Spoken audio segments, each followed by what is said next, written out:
Today, we're tackling that huge question. Will AI take your job? Hmm. We've looked at a whole bunch of material articles, research on tools like, ChatGPT, Midjourney, Gemini. Yeah, and how they're actually showing up in different jobs. Right. It's not just talk anymore. No, definitely not. We're seeing them used like day-to-day content creation, customer service. And you can feel that pressure, can't you?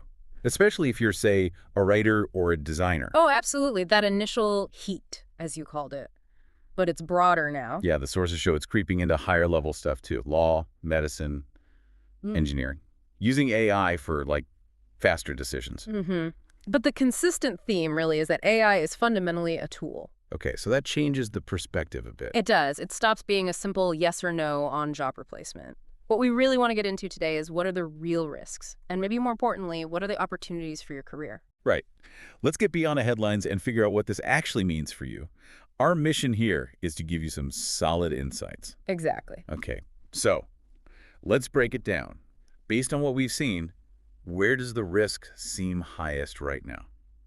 Well, the data pretty clearly points towards jobs with lots of routine tasks. Think data entry, telemarketing, maybe some basic content writing. Right, stuff that's quite repetitive. Exactly. Tasks where AI can process information very efficiently. That seems to be the high-risk zone. And what about the middle ground? We saw mentions of teachers, accountants, even drivers. Yeah, those seem to fall into more of a medium risk category, but there's a really big but here. Okay. Your own tech savviness, how comfortable you are using these tools seems critical.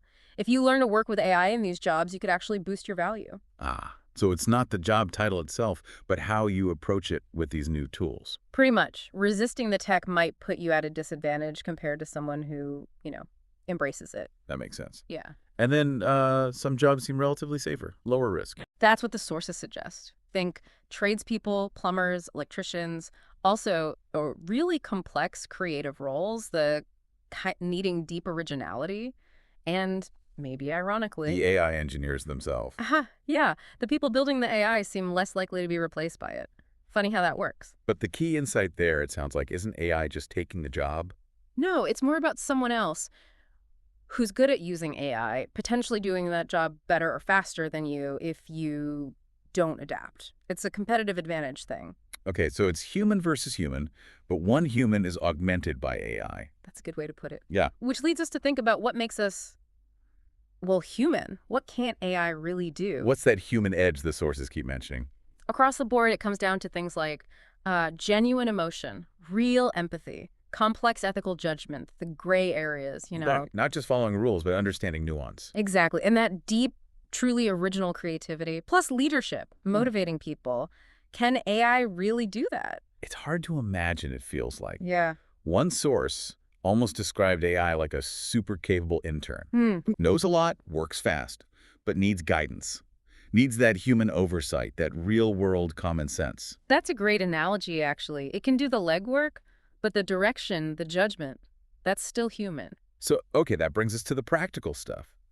What can you, listening right now, actually do to, future-proof your career? The advice from the materials is pretty consistent. First, get your hands dirty.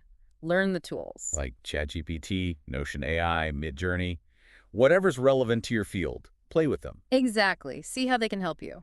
Second, double down on those soft skills. Communication, adaptability, creative thinking. Yeah, the things AI doesn't do well, these become even more valuable when machines handle routine tasks. And the third point seems to be about combining those. Yes, become that hybrid employee. Someone who gets the tech and brings the human skills. That combination seems incredibly powerful going forward. So the big takeaway isn't fear, is it? It's more about partnership.